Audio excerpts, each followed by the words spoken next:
Hello everyone. Today we are taking a deep dive into this Forbes story, student loan discharge emails sent to 30,000 borrowers as settlement relief proceeds. We are going to break down exactly what happened here and what every borrower in this situation actually needs to know. But before that, you are watching Decode Daily News, where we take the biggest business and finance stories and decode them so anyone can understand. If you are not subscribed yet, hit that button right now. So let us get into it. Now here's where it gets interesting. Thousands of borrowers are receiving emails from the education department this week, notifying them that their student loans will be discharged. Read that again, because it actually matters. This isn't a press release promising help someday. These are actual emails landing in actual inboxes, telling real people their debt is gone.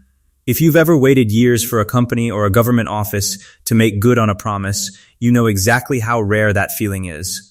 For thousands of families, this is the kind of news that changes a monthly budget overnight. But here's where the timeline gets messy. This week's student loan discharge notices are for the second group of post-class applicants, which are those who submitted borrower defense to repayment applications between June and November of 2022. Here's what nobody's saying out loud. Not every borrower with debt automatically qualifies here. This is a very specific group, people who applied during a narrow 5-month window, and until now, they've basically been stuck in limbo. Knowing which bucket you fall into is the difference between getting an email like this and getting nothing at all. But there's a wrinkle to all of this, and did not attend an Exhibit C institution. Stop and think about what that actually means. That one phrase, Exhibit C institution, is doing a lot of quiet work in this story. It's the line that decides who gets automatic relief and who has to wait on a government clock. And honestly, this is a pattern across almost every debt relief program out there. The detail buried in legal language is usually the detail that decides whether you actually get paid. Now zoom in on this number for a second. This group, estimated to include around 30,000 federal student loan borrowers, here's the part that should make you pay attention. 30,000 people might sound small next to the 500,000 who already got relief. But for each person in that number, this is the end of an 8-year wait. The big headline number always gets the attention, but it's usually the last group in line that waits the longest and gets the least credit for it. And that's only part of the picture. Is the final cohort entitled to relief under the sweet McMahon settlement. And that's the detail most people are going to scroll right past. Being the final group sounds simple, but it actually means there's no one left behind them. Once this group is settled, the entire case closes out, which is exactly why the department fighting it in court right now matters so much. This is the last chapter, not just another update. Here's the part borrowers actually need to know. Your relief should be delivered within 1 year of receiving that notice. Notice the wording there, because it's doing some quiet work. A year sounds long when you're the one waiting, but compared to nearly 9 years of litigation, it's basically the finish line. The real lesson here isn't about student loans specifically, it's about how slow institutional timelines move even after the answer is already yes. If you're ever waiting on a settlement, a refund, or a government decision, this is exactly why staying on top of your own paperwork matters more than people think. But here's where the language gets careful. The Department of Education is providing you with this notice because, despite its best efforts, now sit back and think about that phrase for a second. Despite its best efforts is one of those phrases that sounds reasonable until you remember this deadline came from a legally binding settlement, not a suggestion. It's the kind of language that softens a missed obligation into something that sounds accidental. And here's where the story actually turns. Could not respond to your application on or before April 15th, 2026. And that's not just a technicality. That date wasn't some internal goal. It was the legal deadline the department itself agreed to. Missing it is the entire reason these emails are going out now instead of months earlier. When an institution misses its own deadline, the apology usually shows up wrapped in much softer language than the failure deserves. Now here's where the government's own filing gets interesting.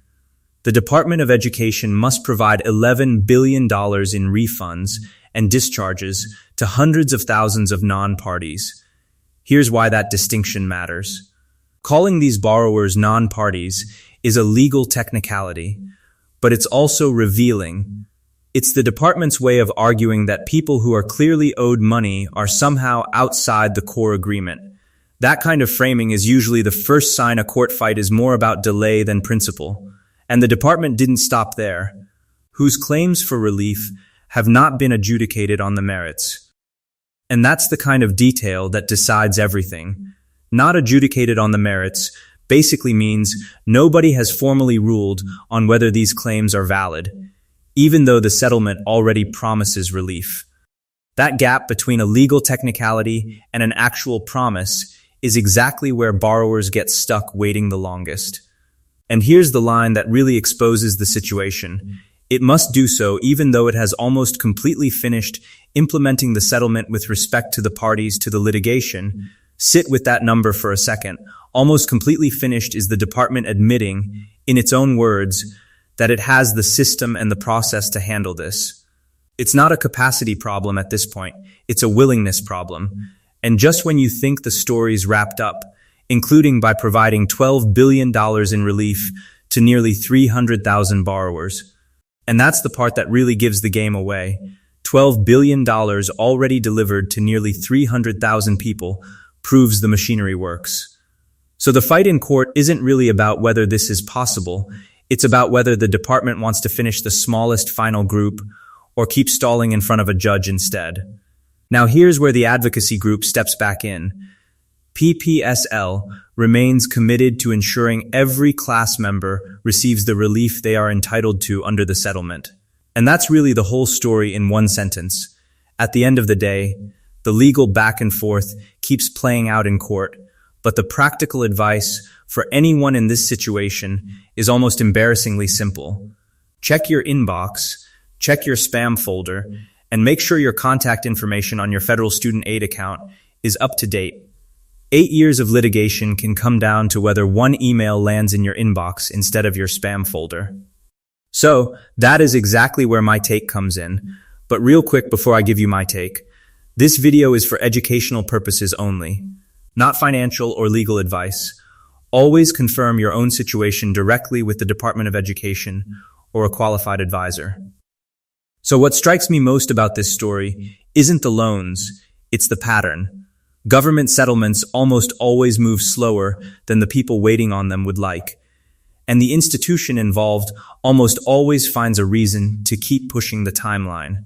That's not unique to student loans. That's just how large bureaucracies tend to behave when money is on the line. What's harder to ignore is the timing of the appeal. The department is sending out discharge emails while simultaneously asking a court to delay that same process. You don't have to be cynical to notice those two things don't sit comfortably together. For anyone actually in this situation, the takeaway is simple and practical. Don't wait passively.